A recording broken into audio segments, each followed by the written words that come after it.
오늘 그 맥추절입니다. 이스라엘에는 절기가 7가지 절기가 있어요. 우리나라 명절처럼 그들은 하나님이 명령하신 그 절기를 매년 지키고 있습니다. 성경에는 7개 절기가 나오는데 여러분 잘 아시다시피 출애굽을 한 다음에 바로 지켰던 그 출애굽하기 전에 문에다가 피를 발랐던 절기가 있습니다. 그 절기를 유월절이라고 그러죠.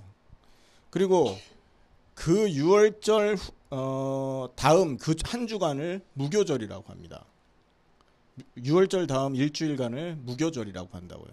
그날은 누룩 없는 빵을 먹고 쓴 나무를 먹는 그런 고통을 생각하는 절기예요. 그리고 초실절입니다. 유월절 이후 안식 후 첫날, 유월절 절기를 다 지킨 다음에 안식일 그 다음 첫날을 초실절이라고 그래요. 그리고 이 초실절 이후 50일이 지난 이후에 지키는 절기가 오늘 맥추감사절입니다. 다른 말로 여러분 이 맥추감사절을 다른 말로 뭐라고 그러냐면 77절이라고도 합니다. 왜죠? 7주가 그러니까 7일이 7주잖아요. 그러니까 7일이 한 주잖아요. 그 7주가 지나간 거예요. 그래서 77, 49, 49일 이후에 지내는 절기라고 77절이라 합니다. 다른 말로는 또 뭐라고 그래요? 오순절이라고 한다. 모든 절기가 그 이후에 이제 또 나팔절도 있고 속죄일도 있고 초막절, 수장절도 있어요. 이 초막절, 수장절은 뭘 말하냐면 추수감사절을 말하죠. 이 이스라엘의 전체 7가지 절기가 사실은 그리스도가 주인공입니다. 유월절의 주인이 누구예요? 그리스도입니다. 그리스도의 십자가를 말하는 거예요. 십자가의 그 흘리신 피로 400년 동안 노예살이 된 그 자리에서 이스라엘 백성이 해방됐잖아요. 그리스도의 십자가의 피로 우리가 모든 저주장에서 해방되는 것을 의미하는 절기라는 거죠. 자, 그리고 무교절은 뭡니까? 그 예수님의 고통을 말하는 겁니다. 무교절은 죄를 의미하거든요. 다시 말해서 누룩은 죄를 말합니다. 그 죄, 그래서 이 누룩 없는 떡, 죄 없는 떡, 예수 그리스도의 생명의 떡 대신 예수 그리스도를 의미한다는 거죠. 그 무교절이 바로 생명의 떡이신 예수 그리스도를 의미하는 겁니다. 다시 말해서 누룩이 없는 것과 같이 죄가 없고 순전하신 예수님께서 우리를 위해서 자기 자신을 내주신 거예요. 그래서 예수님 생명의 떡 대신 예수 그리스도가 무교절을 의미하고요. 또 초실절은 뭐냐 하면 처음 읽은 열매를 하나님께 드리는데 첫 열매 대신 죽음에서 부활하신 예수 그리스도, 그러니까 부활의 첫 열매 되신 그리스도를 말합니다. 십자가와 그리고 거기에서 자기 몸 버려서 우리 인생의 죄를 해결하신 예수 그리스도의 몸, 그리고 초실절은 부활의 첫 열매 되신 그리스도를 의미한다는 거죠. 그리고 오늘 이 77절은 뭘 의미하느냐 하면요, 교회가 시작되는 걸 의미하는 겁니다. 구원이 시작되는 거예요. 전 세계에 예수 그리스도의 죽음과 부활을 통해서 시작된 구원의 열매가 이제 거둬지기 시작하는 거죠. 그래서 이 77절은 사도행전 2장에 보면 성령이 임한 것과도 같은 의미가 되는 것입니다. 오순절날 마가다락방에 성령이 임했잖아요. 성령이 임함으로 해서 교회 시대가 열리지 않습니까? 그래서 예수를 믿음으로 해서 모든 사람이 구원받게 되는 거죠. 그 추수를 말하는 겁니다. 지금은 그래서 이 77절, 맥추절, 이 오순절 같은 말인데 이 절기와 함께 시작된 교회 시대에 우리가 살고 있는 거예요. 그래서 우리가 맥추절을 생각하면서 교회 시대가 열렸고, 그리고 이 교회 시대에는 성령의 역사와 성령의 인도를 통해서만 승리할 수 있다는 사실을 늘 기억할 수 있어야 된다는 거죠. 이렇듯이 모든 절기도 누구를 말합니까? 그리스도가 주인인 겁니다. 그리스도의 십자가, 그리스도의 몸, 그리스도의 부활, 그리스도의 이름으로 임할 성령의 역사, 그리고 그 역사로 시작된 교회 시대, 그리고 교회 시대가 끝나는 날 예수님이 나팔 불고 이 땅에 재림하시는 모든 절기가 바로 그리스도를 의미한다는 거죠. 그래서 여러분 성경에서는 항상 말하는 게 바로 이 그리스도가 중심이라는 걸 기억하셔야 됩니다. 우리 인생의 진짜 주인은 누굽니까? 우리 인생의 진짜 주인 우리 자신이 아니라고요. 누구죠? 그리스도입니다.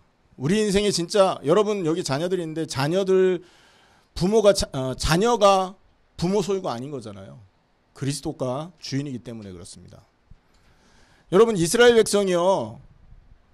가나안 땅에 들어와서 하나님을 섬기지 않고 우상 숭배하다가 망했죠. 하나님 왜 그 일을 보여주셨을까요? 가나안 땅의 주인이 그리스도라는 걸 보여주시기 위해서입니다. 가나안 땅의 주인은 왜 가나안 땅이 중요하냐면 그 가나안 땅에서 메시아 그리스도가 오셔야 되기 때문에 그랬거든요. 그래서 가나안 땅을 차지하고 있는 이스라엘이 주인이 아니라 그 가나안 땅에 오실 그리스도가 주인이라는 거예요. 그런데 그 이스라엘 사람들은 가나안 땅에서 자기들이 주인인 줄 알고 자기들 마음대로 살았잖아요. 그러니까 하나님이 심판할 수밖에 없었던 겁니다. 하나님께서 바벨론을 통해서 이스라엘을 무너뜨리잖아요. 우리가 예레미야서는 바로 이 유다의 멸망을 말하는 바라보고 애통해하는 예레미야의 기록입니다. 자, 그런데 있잖아요. 이 바벨론이 침공했을 때 성전이 무너져 내렸습니다. 솔로몬 성전, 이스라엘의 가장 영광스러웠을 때 지어졌던 그 솔로몬 성전이 바벨론에 의해서 무너집니다. 왜일까요? 예루살렘 성전의 주인이 그리스도라는 걸 알게 하기 위해서입니다. 이들이요, 그걸 알지 못하고 예루살렘 성전에서 무슨 짓을 했습니까?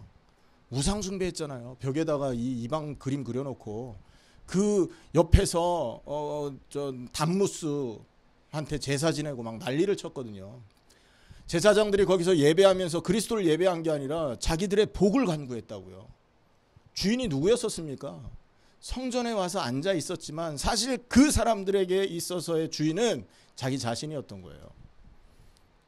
그러니까 하나님이요, 이사야서나 호세아서나 이 선지서에서 계속 말하잖아요. 나 너희 이제 희생제사 드리는 거 원치 않는다. 피를 그만 드려라. 나 너희 절기 더 이상 돌아보지 않을 거고 너희 노랫소리도 그쳐라. 다 예배를 폐하는 식의 말을 했단 말이에요. 무슨 말이에요? 주인이 바뀌어버린 거예요. 성전의 주인이 그리스도였는데 주인을 예배한 게 아니라 자기를 예배한 거예요. 그러니 하나님이 예루살렘 성전을 무너뜨릴 수밖에 없었던 거죠. 여러분, 이스라엘은 주인이 누구였습니까? 그러면 마찬가지로 이스라엘의 주인도 그리스도였던 것입니다. 여러분, 진짜 이스라엘이 누구죠?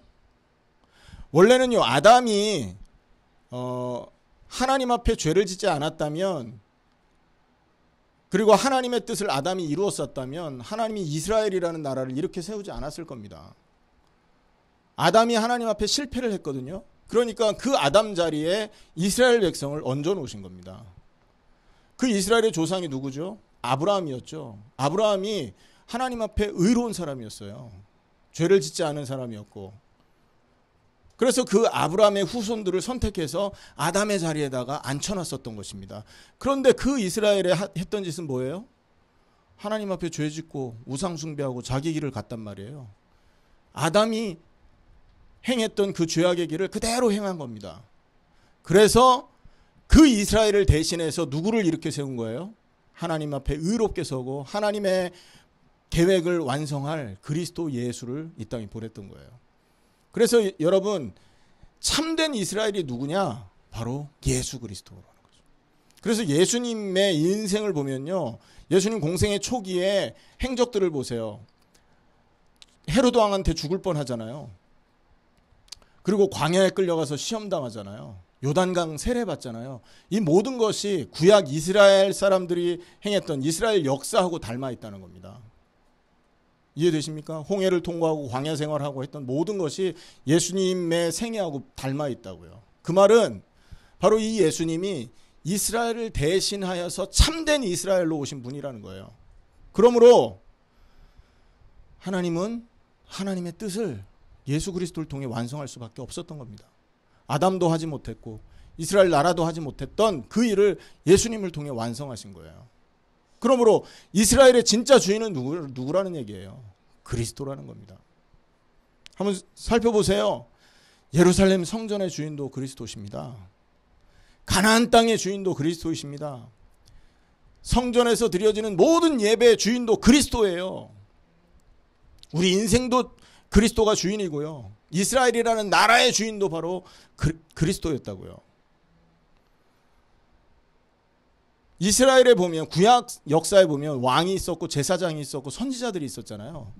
많은 왕도 실수를 했고 범죄하고 무너집니다. 많은 제사장도 실수하고 범죄하고 무너졌습니다. 선지자들도 거짓 선지자들이 얼마나 많았습니까? 왕, 제사장, 선지자를 통해서 보여주신 게 뭡니까? 진짜 왕, 진짜 제사장, 진짜 선지자가 오는데 그분이 그리스도라는 거예요. 구약의 수많은 제사장, 선지자, 왕이 하지 못했던 그 일을 할 진짜 주인이 오는데 그분이 그리스도다. 그런데 이스라엘이 망합니다. 왜 그랬을까요? 바벨론에 포로되고 아수르에 포로되고 애굽에 노예되고. 왜 그랬을까요? 주인을 잃어버렸던 거예요. 주인을 잃어버린 겁니다. 자기들 인생의 주인 그리스도를 잃어버린 거고, 성전의 주인 그리스도를 잃어버렸던 거고, 가나안 땅의 주인 되신 그리스도를 잃어버렸던 거예요. 그러니 하나님이 그것을 회복시키고 깨닫게 해야 될 거 아닙니까? 맞죠? 그래서 치시는 거예요. 그러니까 하나님이 이스라엘 백성을 고통 속에 내몬 것은 그들을 고통 속에 빠지게 하기 위해서가 아니라니까요. 뭐를 깨닫게 하기 위해서입니까? 하나님의 마음을 알아라. 너희의 주인이 누군 줄 아느냐? 너희의 주인은 그리스도시다. 이거 알게 하기 위해서라니까요. 거기에 방해되는 거는요, 싹 쓸어버렸던 겁니다. 여러분, 성전의 주인이 그리스도신데 그 주인을 아는데 성전이 방해가 되는 거예요. 그러니 어떻게 해요? 성전을 무너뜨리는 거예요. 이스라엘이라는 나라의 주인이 그리스도이신데 이 그리스도를 아는데 이스라엘이라는 국가주의, 민족주의, 선민의식이 방해가 되는 겁니다. 그러니 어떻게 합니까? 이스라엘 백성을 무너뜨리는 겁니다. 우리의 인생에서 주인이 그리스도신데 우리의 인생, 내가 원하는 대로 살고 내가 먹기 위해서 살아가는 내 이 중심이 그리스도를 아는데 방해가 되는 거죠. 그럼 어떻게 하겠어요? 치시는 거예요. 기억하셔야 됩니다. 주인이 누굽니까? 그리스도. 우리의 주인 누굽니까? 그리스도. 우리 인생의 주인 누굽니까? 그리스도. 여러분, 우리 돈을 번단 말이에요. 경제 활동을 하잖아요. 직장 다니고 학교 공부하고 또 뭐 건강하게 운동도 하고 하지 않습니까? 그것이 그리스도가 주인인데, 여러분, 그것이 그리스도를 위해 쓰여져야 되는데 우리가 가지고 있는 건강, 재물들이 주인인 그리스도를 위해서 쓰여지지 않고 나를 위해 쓰여지고 세상 쾌락과 정욕을 위해 쓰여지고 있다면 하나님 그거 빼앗아갑니다. 무슨 말인가 이해되십니까? 점검해 보십시오. 나는 정말로 가지고 있는 경제, 가지고 있는 건강, 가지고 있는 시간을 그리스도를 위해서 쓰고 있느냐, 나를 위해 쓰고 있느냐, 점검해 보셔야 된다니까요. 구약 역사를 통해 보여준 겁니다. 이게 망하지 않아야 될 이스라엘이 망한 이유는요, 그 이스라엘이 그리스도를 주인인 그리스도를 잃어버리고 자기를 위한 인생을 사니까 그리스도 아는데 방해되니까 무너뜨린 거잖아요. 내가 가지고 있는 물질, 건강, 내가 가지고 있는 모든 것이 그리스도를 위해 쓰여지지 않고 주인인 그리스도를 아는데 활용되지 않고 다른 데 쓰여지고 있다면 하나님이 축복할 이유가 없는 겁니다. 에덴 동산에 하나님께서 아담과 하와에게 어마어마한 경제 축복을 주셨지 않습니까? 타락하기 이전에. 맞죠? 창세기 2장에 보면 그 에덴 동산 주변에요, 하나님이 어마어마한 보화를 다 준비해 놨다고요. 보물들을. 왜 주셨을까요? 자기를 위해서 쓰라고요? 아닙니다. 하나님의 뜻을 이루는데 그것을 사용하라고 주셨던 겁니다.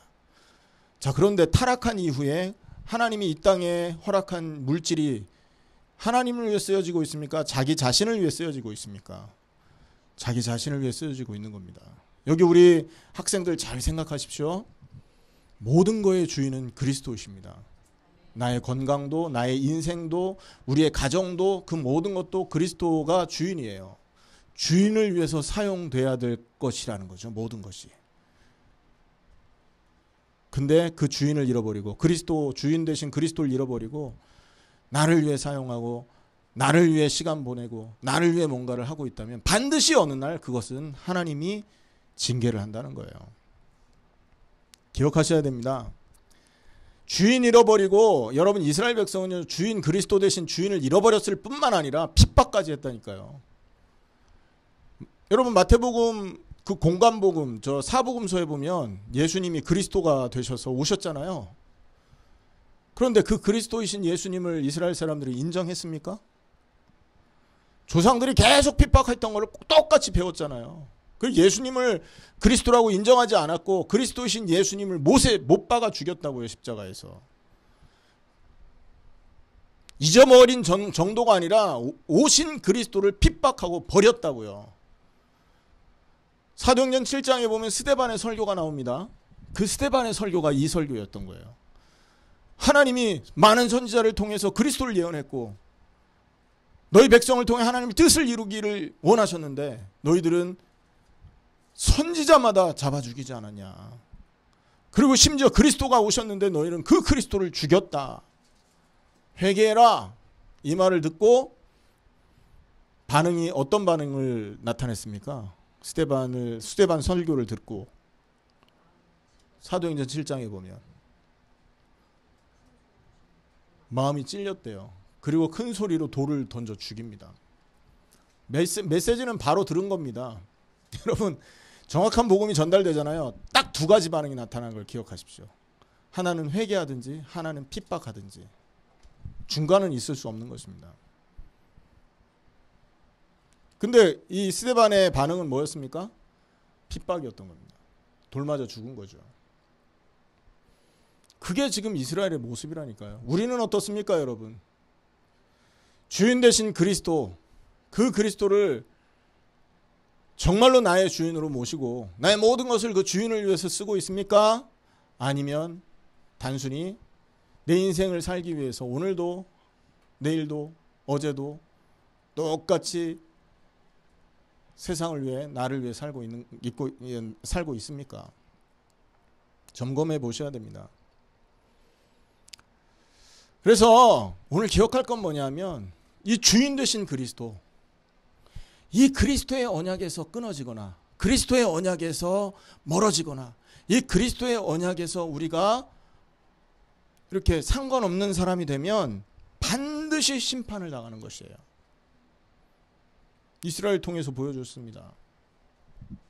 사람들은 이 그리스도 중요하게 생각하지 않잖아요. 그러한 습관을 우리가 본받고 살아요. 학교에서 여러분 그리스도 가르칩니까? 안 가르칩니다. 그리스도 예수의 예자만 꺼내도 난리를 칩니다. 교회는 어떻습니까? 그리스도 잘 가르치지 않아요. 복 받으세요. 헌금 많이 하세요. 헌신 많이 하세요. 사회활동 많이 해서 많은 사람에게 의로운 모습을 나타내세요. 이런 설교들 많이 하잖아요. 교회가. 그리스도가 끊어진 세계입니다. 그러니 전 인류가 어떤 상태에 빠지겠냔 말이에요. 하나님 심판 속에 들어갈 수밖에 없는 것입니다.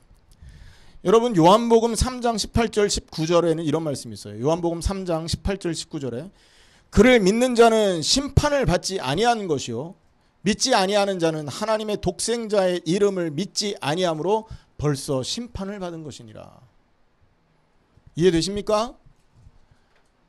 여러분 그리스도에게 끊어지면 심판을 당한다고 했어요.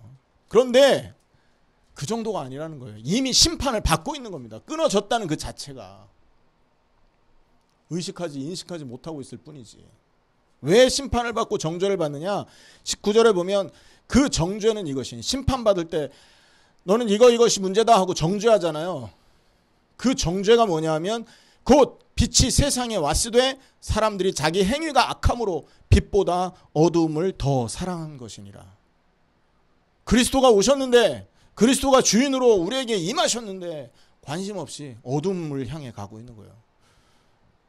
여러분 깜깜한 어두운 밤에 여러분 아무런 빛도 없이 걸어 다닌다고 생각해 보세요. 무슨 일을 당할 겁니까? 맞죠? 부딪혀서 넘어지거나 찍히거나 문제를 당할 수밖에 없는 거예요. 그런 속에서 살고 있으면서도 나는 지금 심판을 받고 있구나라는 생각을 하지 못하는 거예요. 아, 인생이 원래 쓴맛을 겪어야 인생 살아, 그게 인생살인 거야. 이런 식으로 자기 합리화에 빠져서 인생을 살고 있어요. 더 슬픈 거 아닙니까, 그게?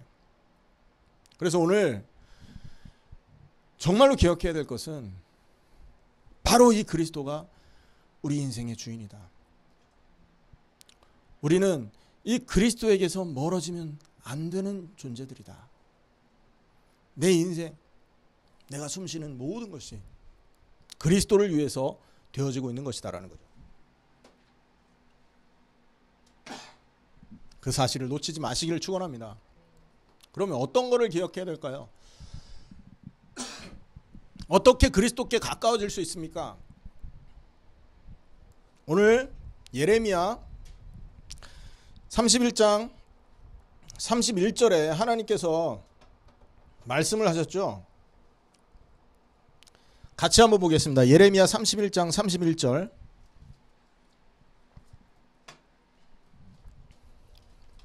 시작. 여호와의 말씀이니라. 보라, 날이 이르리니 내가 이스라엘 집과 유다 집에 새 언약을 맺으리라. 뭘 맺는데요? 새 언약을 맺는데요. 그리스도에게서 멀어지지 않는 방법이 뭐냐면 그 새 언약 속에 들어가 있어야 된다는 거예요. 주인 되신 그리스도와 멀어지지 않기 위해서는 하나님이 주신 새로운 언약, 새로운 말씀 안에 깊이 잠겨 살고 있어야 된다는 거죠. 여러분, 부모하고의 관계가 깊어지려면 어떻게 돼야 됩니까? 부모의 말을 기억해야 됩니다. 부모가 했던 그 말 속에 부모의 의지가 담겨 있잖아요. 자녀와 관계가 깊어지려면요, 자녀가 했던 말을 기억해 줘야 되잖아요. 지나가면서 했던 말들이 있다니까요. 엄마 나 뭐 먹고 싶어. 엄마 나 필요해. 아빠 이것 좀 해주세요. 그런 말들을 기억해 줘야 되잖아요. 친구와 관계 깊어지는 것도 똑같습니다. 친구가 했던 그런 말들을 깊이 새겨줘야 되잖아요. 그래야 관계 유지되는 겁니다. 그런데 있잖아요, 세상 사람들은요, 부모가 했던 말도 기억하고 친구가 했던 말도 기억하고 자녀가 했던 말도 기억하고 심지어 이웃집 사람이 했던 그 안 좋은 말도 기억하고 살면서 TV에서 나오는 드라마 대사까지 기억하고 살면서 그리스도께서 하신 새로운 언약은 기억하지 못하고 산다는 거, 그게 문제인 겁니다. 이해되십니까? 그리스도를 통해서 주신 그 새 언약이 무엇인지를 놓치고 살고 있기 때문에 그리스도와 관계가 멀어진 상태로 심판을 받는 거예요. 성경에 보면요, 예수님이 이런 말씀합니다. 저녁 먹은 후에 잔도 그와 같이 이르시되 이 잔은 내 피로 세우는 새 언약이니 곧 너희를 위하여 붓는 것이라. 잔을 새 언약이래요. 뭘 말합니까? 십자가의 피를 말합니다. 성찬식 때 우리가 포도주 먹잖아요. 그 잔이 바로 그리스도의 피를 상징하잖아요. 떡은 뭘 상징해요? 아까 말씀드렸듯이 무교절 예수님의 몸을 죄 없는 예수님의 몸을 상징하는 거죠. 그러니까 십자가의 몸을 찢기시고 피 흘리신 예수 그리스도의 십자가를 바로 성찬식에서 기념하는 겁니다. 그게 새 언약이래요.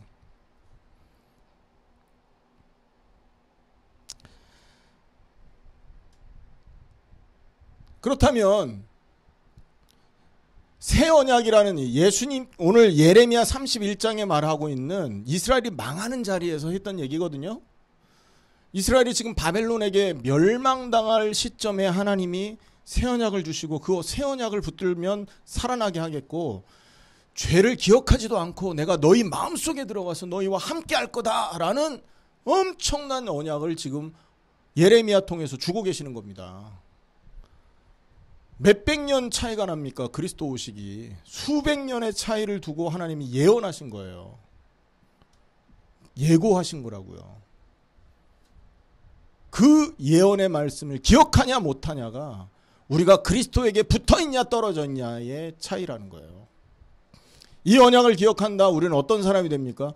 시냇가에 심은 나무가 되는 것입니다. 이 언약을 기억한다면 우리 어떤 사람이 되는 겁니까? 포도나무 줄기에 붙어있는 가지가 되는 거예요. 포도나무에서 이 가지가 붙어있으면 어떻게 돼요?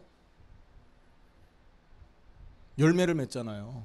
떨어져 있으면 아무리 노력해도 열매가 맺혀지지 않는 겁니다. 그리스도의 주신 그 십자가와 부활의 새 언약 속에 우리가 붙어 있지 않습니까? 우리는 시절을 쫓아 과일을 맺게 돼요. 열매를 맺게 돼 있어요. 그러나 우리가 이 언약에서 멀어져 있으면 아무리 노력해도 성공을 위해서 아무리 애써도 우리가 원하는 인생은 사라지지 않게 되겠죠. 자, 그러면 우리가 붙들어야 될 새 언약이 뭡니까? 우리가 붙들어야 될 새 언약이 뭐냐고요. 기억하시기 바랍니다.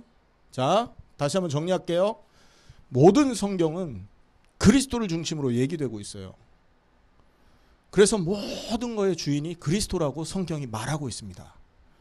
우리의 인생도 그리스도가 주인이고, 성전도 주인이 그리스도고, 가나안 땅도 그리스도가 주인이고, 이스라엘은 이 주인 되신 그리스도를 잃어버려서 망한 거예요.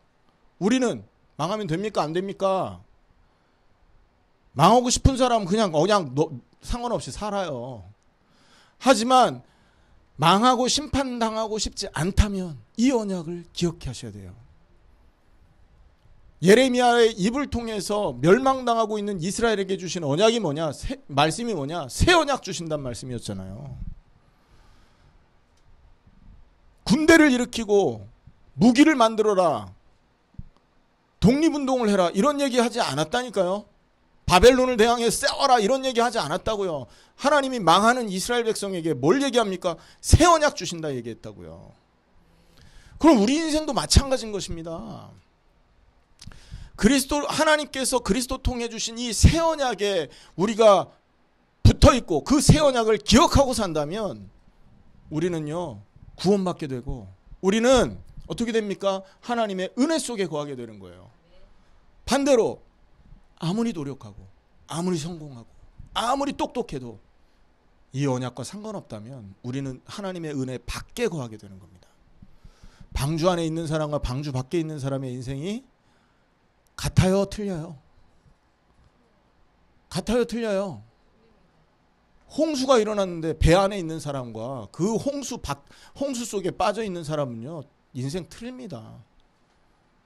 여러분, 홍수가 났는데 그 죽음의 물이 박사들은 피해갑니까? 안 피해가요. 부자들 피해가나요? 안 피해갑니다. 하지만 방주 안에 있으면, 이 방주는 하나님의 은혜, 그리스도를 상징하잖아요. 그리스도 안에 있으면 어떻게 해요? 부족해도 살아요. 못 배워도 살아요.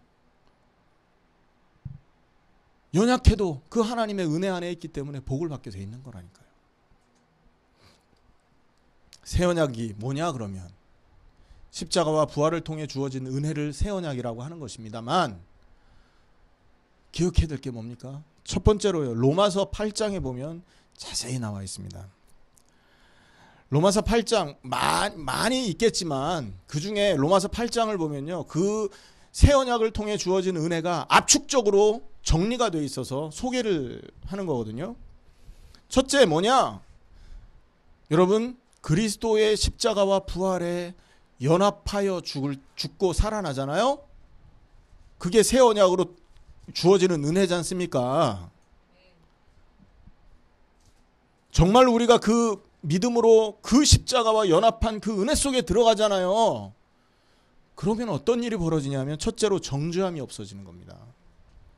그러므로 그리스도 예수 안에 있는 자에게 뭐가 없다? 결코 정죄함이 없다. 왜 그렇습니까? 왜 정죄함이 없어집니까? 죽어서 그런 겁니다. 율법을 이룰 수 없는데, 우리 스스로의 힘으로는 율법을 이룰 수 없는데, 연약한 우리를 위해서 그 율법의 모든 정죄함을 예수님에게 덮어 씌우신 거예요. 맞습니까? 그래서 예수님이 죽으실 때 율법의 요구를 완성시킨 겁니다. 그 완성된 그리스도의 죽음 속에 우리가 함께 연합하기 때문에 하나님 앞에서는 정죄함이 생길 수가 없게 되는 거예요. 8장 1절부터 11절까지의 내용이죠. 요약해서 설명한 것입니다.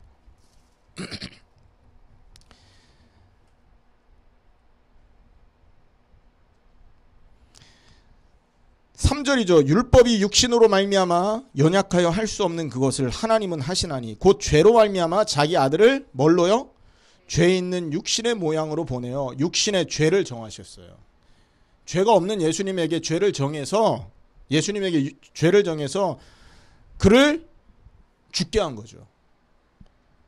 그래서 그 하나님의 어마어마한 역사를 따르는 자, 믿음으로 따라가고 믿음으로 연합하는 자, 4절에는 육신을 따르지 않고 영을 따라 행하는 우리에게라고 표현을 했거든요. 그 언약의 말씀을 따라서 십자가를 의지하는 우리는 어떻게 되느냐? 율법의 요구가 이루어지게 되는 겁니다. 그래서 십자가에 함께 죽고 부활한 이 새 언약 속에 들어간 우리는 어떤 상태가 되느냐? 정죄함이 없는 상태가 되는 것입니다. 기억하시길 바랍니다. 31절에서 34절, 8장 31절, 34절까지 같이 한번 읽겠습니다. 시작. 그런즉 이 일에 대하여 우리가 무슨 말을 하리요? 만일 하나님이 우리를 위하시면 누가 우리를 대적하리요? 자기 아들을 아끼지 아니하고 우리 모든 사람을 위하여 내어주신 이가 어찌 그 아들과 함께 모든 것을 우리에게 주시지 아니하겠느냐? 누가 능히 하나님께서 택하신 자들을 고발하리요? 의롭다 하신 이는 하나님이시니 누가 정죄하리요? 죽으실 뿐 아니라 다시 살아나신 이는 그리스도 예수시니 그는 하나님 우편에 계신 자여 우리를 위하여 간구하시는 자시니라. 아멘입니까? 예수님이 우리 위해 간구하시는 거 알고 계십니까? 히브리서에 나와 있잖아요. 그분이 하나님 앞에 나타나셔서 대제사장 예수님이 참 대제사장 되신 예수님이 성전의 완성, 성전의 원형인 천국에서 하나님 앞에 선 겁니다. 그리고는 그 자리에서 우리를 위하여서, 우리의 죄를 위하여서 하나님 앞에서 대제사장의 역할을 지금 감당하고 계시는 거예요. 그 말입니다, 이게. 우리를 위해 간구하고 계신다. 그러므로 우리는 어떤 상태가 된 거예요? 정죄함이 없는 상태. 단 내가 십자가와 함께 죽었다는 이 사실이 2000년 전에 일어났던 예수님의 십자가의 죽음의 자리에 내가 함께 못 박혀 죽었다는 이 사실이 믿어지는 자에게 주어지는 축복이라는 거죠. 그 사실이 믿어진다면 여러분은 더 이상 죄인이 아닌 겁니다. 정죄함에서 해방된 자들입니다. 죽음의 법, 사망의 법에서 해방되어 생명의 성령의 법에 동참해 있는 사람들이라는 거예요. 기억하시길 축원합니다. 이 사실을 기억하는 자가 새 언약을 붙든 자가 되는 것이고 그 새 언약을 통해서 그리스도와 연관지어진 삶을 살게 되는 것입니다. 그 사람이 주인 되신 그리스도의 은혜 속에 거하는 사람이 되는 거예요. 두 번째 기억할 거 뭡니까? 두 번째 기억할 거 양자의 영을 받게 됐다는 거예요. 죽고 끝난 게 아니지 않습니까? 예수님이 3일 후에 무슨 일이 벌어집니까? 3일 후에 예수님이 죽음에서 부활하셨단 말이에요. 아멘. 죄의 싹은 사망이라고 그랬는데 예수님은 죽지 않고 살아났어요. 하나님 앞에 의인이라는 것이 증명된 사건이고 모든 세계에 예수님이 그리스도라는 사실이 선포된 사건입니다. 죄가 완전히 끝났고 그분은 그리스도가 되셨고 사단과 죄와 하나님을 떠난 문제가 완전히 끝났다라는 것이 온 세상 우주 만방에 온 세상 만방에 선포된 사건이 예수님의 부활이었던 거예요. 그 부활한 예수님과 연합한 자는 어떤 상태가 되느냐? 하나님의 자녀로 거듭나게 되는 것입니다. 맞습니까? 양자의 영이 들어오는 거예요. 우리가 하나님의 자녀라는 그 사실을 성령께서 우리 안에서 증명하신다는 거죠. 그래서 뭐라고 불러요? 아바 아버지라고 부른다고. 15절에 보면 너희는 다시 무서워하는 종의 영을 받지 아니하고 양자의 영을 받았으므로 우리가 뭐라고 부른대요? 언제 그랬어요? 옛날에는 아바 아버지인데 요즘에는 아빠 아버지 이렇게 부를 수 있게 만드셨다라고 말합니다. 우리의 아빠 누굽니까? 하나님 아빠. 양자의 영을 받았기 때문에 하나님과 우리의 관계가 이렇게 바뀌어버린 거예요. 원래는 진노의 자녀였는데 이것이 그리스도를 통해서 주어진 새로운 언약이다. 아멘. 이 새 언약에 거하시길 바랍니다. 여러분 자신이 하나님 앞에서는 사랑받는 아들이요 사랑받는 딸이라는 사실 기억하시라니까요. 그래서 우리가 양자의 영을 받았기 때문에 모든 것을 함께 하는 겁니다. 상속자라는 건 뭐예요? 상속자, 아버지의 모든 그 권위 다 물려받는 걸 말하잖아요. 하늘의 축복, 하늘의 은혜, 하늘의 권세 우리가 물려받을 수 있는 상속자로 바뀌어버린 거예요. 이것이 새 언약이라니까요. 자녀들이 필요할 때 누구한테 갑니까? 옆집 아저씨한테 갑니까? 엄마 아빠한테 갑니까? 엄마 아빠한테 구한다니까요. 뭐 필요하다고. 제가 한국에 가 있는데 지난번에 한국 가 있을 때 오랫동안 가 있었잖아요. 그래 미안하더라고요. 그래서 애들한테 물어봤어요. 뭐가 필요하냐 그랬더니만 나는 한 번도 구경해보지도 못한 에어팟을 사달래. 에어팟이 뭐야? 요즘에 애플에서 나오는 이어폰 있잖아요. 선이 없어. 옛날에는 뭐 선 꽂아갖고 쓰는데 요즘에 핸드폰 자체도 선이 안 보이대요. 선 꽂는 데가 없어요. 그래서 블루투스 스피커를 써야 되는 상황인데 애플이 하여튼 그런 걸 만들어 놨더라고요. 에이 한 30불 하겠지. 한 3만 원이면 사주겠지. 할 수 생각하고 들어가 봤거든요. 150불이나 내는 거지. 아니 돈이 많다면 뭐 150불이 아니라 1,500불, 15,000불을 못 사주겠습니까? 아이고 그걸 사달라는데 한참 갈등했다니까요. 그래도 아들이 사달라는데 사줘야지. 어떻게 해서 사줬어요. 어제가 우리 딸 생일이잖아요. 생일날 뭐 필요하냐? 아빠 오빠가 갖고 있는 거 그것 좀 사주면 안 돼? 네, 기억해뒀습니다. 지금 어떻게 할까 고민 중이에요. 여러분 필요하면 누구한테 갑니까? 이웃집 아저씨한테 가는 거 아니잖아요. 부모한테 가고. 그죠? 그게 부모 자식 간의 관계 아닙니까? 우리가 하나님과의 관계가 예수의 부활로 그렇게 바뀌었다니까요. 원수된 사이에서 예수님의 부활에 동참함으로 화목하게 되고 화평하게 되고 부자관계, 부녀관계가 돼버린 거예요. 기억하시기를 축원합니다. 하나님의 모든 은혜 속에 거할 수 있는 자격자가 저와 여러분이라는 사실을 놓치지 마세요. 상속자가 됐고 그러므로 하늘의 영광과 하늘의 권세와 그래서 사단이 물러가는 겁니다. 우리가 명령하는 것 같지만 우리가 명령하는 게 아닙니다. 예수의 권세가 나타나는 거예요. 그게 하나님이 주신 새 언약이라고요. 절대 십자가와 함께 죽지 못한 사람은 누릴 수 없는 축복인 겁니다. 하지만 그와 함께 죽고 그와 함께 부활한 것을 정말 마음으로 믿었다면 이 권세가 따라오는 겁니다. 그리고 또 뭐 또 따라옵니까? 고난도 함께 따라온다는 걸 기억하십시오. 아이고 하나님 다른 건 다 좋아요. 영광도 좋고 축복도 좋고 은혜도 좋은데 고난은 조금 그런데요. 그거 아직 안 믿는 겁니다. 상속자라면 여러분 가족이라면 나만 좋으면 되겠습니까? 가족이 고통당할 때는 같이 고통스러워야 되는 거잖아요. 그 고통을 해결하기 위해서 같이 고민해야 되는 거잖아요. 엄마 아빠는 늘 고민하고 문제 해결하려고 애쓰는데 이놈들은 지들만 생각하고 맨날 놀러만 다닌다면 그게 무슨 가족이에요.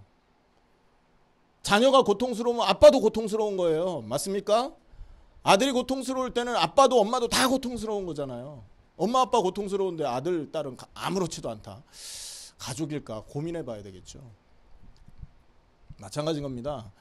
이 땅에서 예수님을 정말 믿는다면 하나님 주시는 모든 축복이 우리 것이지만 복음 때문에 당해야 될 고난도 있다는 거죠. 그래서 복음 때문에 당해야 될 고난이 온다면 감사함으로 받으십시오. 그게 하나님 자녀이기 때문에 주어지는 축복이라는 거예요. 그것도. 만약에 그 고난 속에 동참하면 나중에 어떻게 됩니까? 장차올 영광과 비교할 수 없도다. 잠깐 고난당하지만 큰 영광 하나님이 그 영광으로 바꿔주십니다. 마태복음에 보면 산상수훈에 나오죠. 마태복음 5장에 이 땅에서 복음을 위해 핍박받는 자 상을 받을 것이다 그랬다니까요. 기억하십시오. 누구기 때문에 우리가 하나님의 자녀이기 때문에 하나님의 양자가 되었기 때문에 그렇게 되는 것입니다. 이게 새 언약입니다. 기억해야 될 세 번째 새 언약이 있습니다. 그게 뭐냐? 성령의 간구하심을 믿으시기를 축원합니다. 누가 간구합니까? 성령이 우리를 위해 간구해 주셔요. 여러분, 이 성령의 간구에 성령이 우리를 위해 기도해 준다는 축복이죠. 성령이 우리를 위해 기도하는 그 기도가 응답되겠습니까? 안 되겠습니까? 대답이 없어요. 응답돼요? 안 돼요?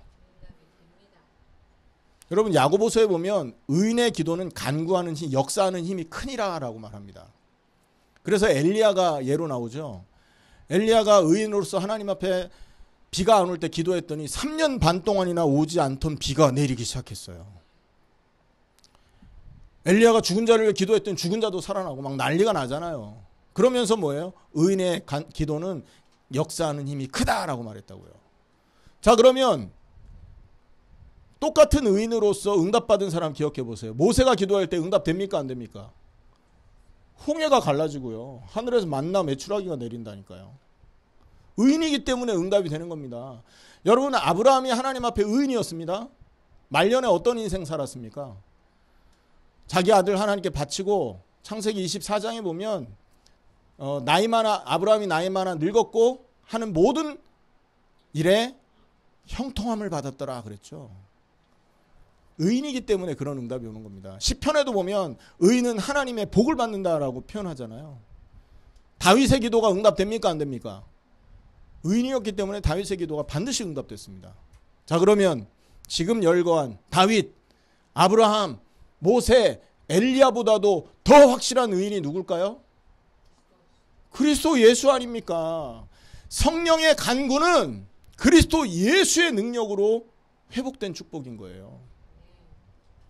우리가 예수 이름으로 기도하지 않습니까? 하나님 앞에 의인의 이름을 드러낸 겁니다. 그래서 하나님은 응답할 수밖에 없고 그 예수님의 역사로 말미암아 성령의 은혜 속에 들어가게 되는 거예요. 그래서 성령이 우리를 위해 간구해 주는 거예요. 뭘 간구할까요? 성령이 우리를 위해서 어떤 일들을 간구하겠습니까? 하나님의 뜻과 계획을 위해 살 수 있도록 우리의 삶을 인도해 가도록 기도해 주시겠죠. 우리는 날마다 본성이 악해서 본성이요 더럽고 추악해서 늘 세상을 향해 가려고 하지만 성령이 우리를 위해 간구하는 겁니다. 그리스도의 그 은혜로 주어진 그 축복이 성령을 통해서 우리에게 녹아지기 시작하는 거죠. 그래서 하나님의 뜻과 하나님의 계획을 이룰 수 있는 사람이 될 수 있도록 성령께서 늘 기도해 주시는 거라니까요. 만약에 우리가 이런 축복 속에 있다는 사실을 놓쳤다? 언약에서 떨어진 사람이 되는 겁니다. 날마다 기억하시길 축원합니다. 그리고 마지막으로 기억해야 될 새 언약, 반드시 승리하게 되어 있다는 겁니다. 로마서 8장 35절에 39절이거든요. 누가 우리를 그리스도의 사랑에서 끊으리요 환난이나 곤고나 박해나 기근이나 적신이나 위험이나 칼이랴. 할렐루야. 사단은요 우리를 그리스도의 사랑에서 멀어지게 만들려고 칼을 들고 나타난다니까요. 칼이 우리를 그리스도의 사랑에서 멀어지게 못하게 돼 있어요. 언약을 붙든다면. 사단은 우리를 그리스도의 사랑에서 끊어 보려고 위험을 가지고 나타납니다. 우리를 위험 속으로 내몬다고요. 사망의 음침한 골짜기를 다니도록 우리에게 막 고통을 준다고요. 그런데 정말로 이 언약을 붙들고 있는 사람, 십자가의 부활에 동참해 있는 이 사람은 위험이 피해가게 되어 있습니다. 이해되십니까? 걱정하지 마시라고요. 그래서 두려워하지 말아야 되는 겁니다.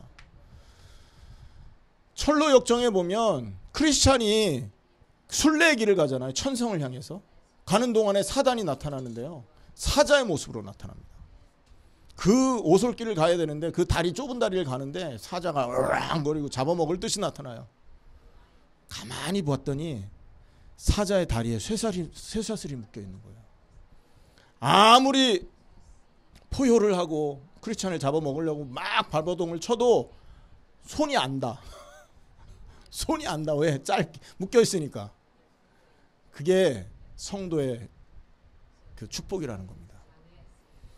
위험이나 적신이나 칼, 박해, 기근 이런 것들은 우리를 하나님의 사랑에서 끊어낼 수 있는 조건들이 안 되는 겁니다.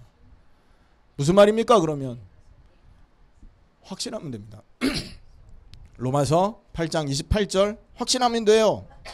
같이 읽습니다. 시작.